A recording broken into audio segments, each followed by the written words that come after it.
Hello my beautiful friends, welcome back to our channel. My name is Beck, I'm a professional mindset coach and I have a background as a medical doctor.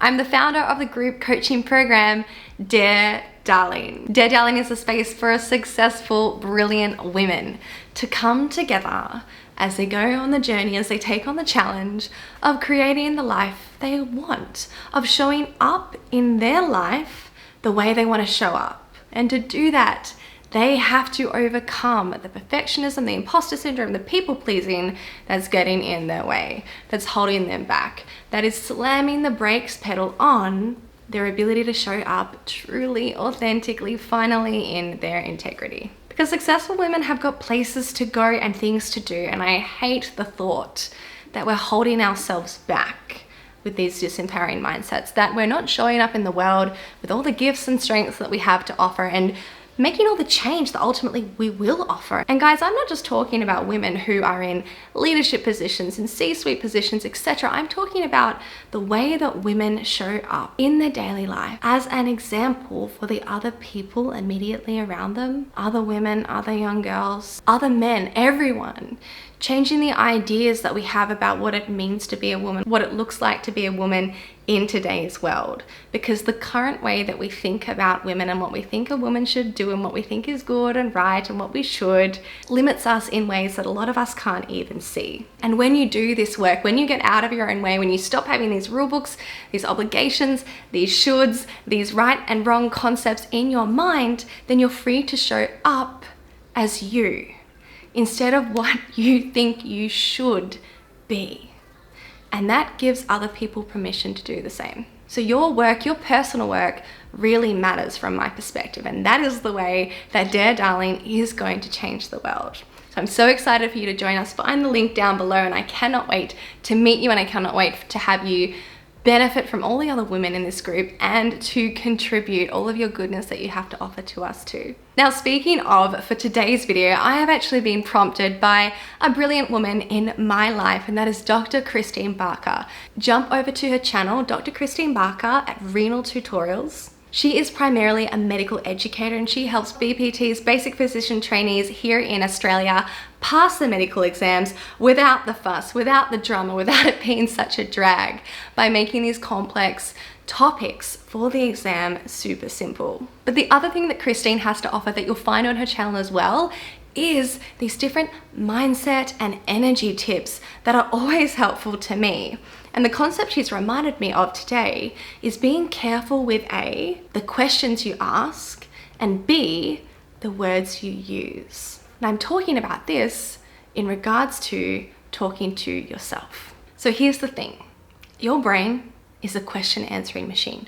You pose it a question, and before you feel like you do anything effortful, it produces an answer for you. Notice how that happens. Now the problem is, and the reason why this is an important video to bring to you guys, is we need to recognize that our mind is posing questions and answering questions all the time in the background anyway. We don't need to do this purposefully. This is already happening.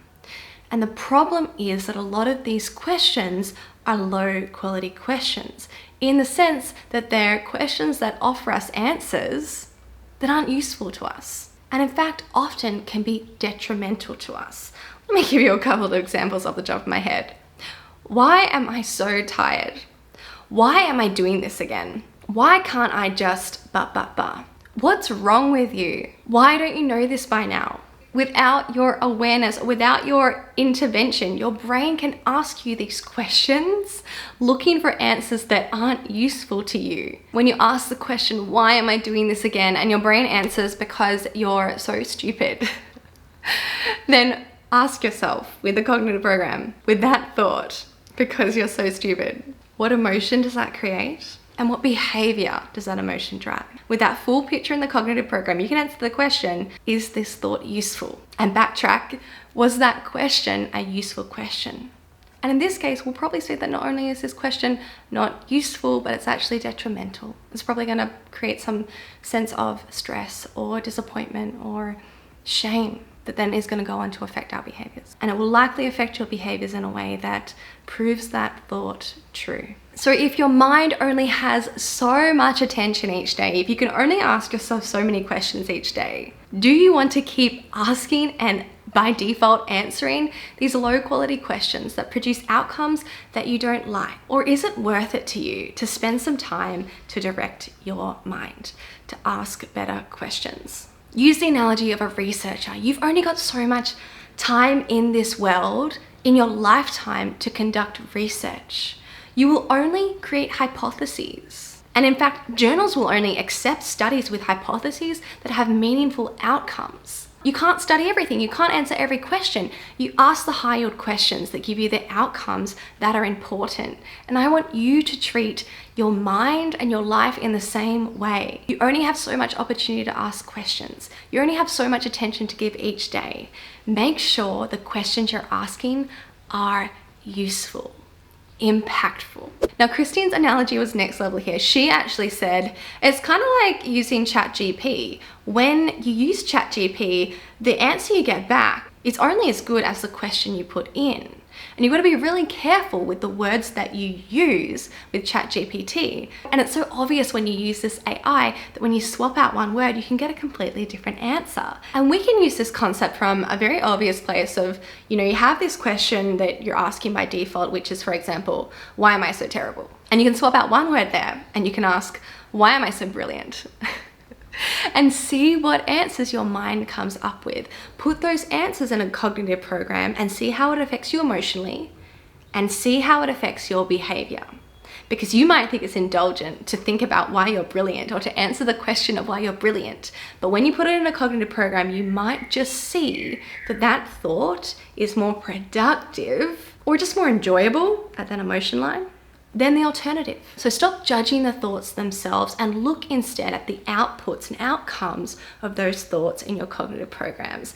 We learn about this in coaching, this new way of thinking, not just about whether things are true or not true, but also about whether they're useful or non-useful. And that concept, when you use it, is going to change your life. But Christine was talking about something even more nuanced when she was talking about choosing your words really carefully from this ChatGPT analogy. And in particular, she was narrowing in on the fact that when she asks, what do I need to do today? There's no specific outcome in mind. But when you ask a slightly different question like, what would move me towards my goals today? Or how can I live more in my integrity today? Or you could even take that further. How could I be more authentic today? How could I be more audacious today? How could I be more brave today? As an example of something that is in your integrity. When you ask a question that has a clear outcome, notice the different answers that your mind will offer you compared to a more vague question. Now, it's not necessarily that the vague question's not good, but I just want you to notice that you get different outputs from asking those different questions, slightly different word tweaks. Just like as Christine says, and just like you guys will notice, when you put in slightly different tweaks into ChatGPT, you will get different answers.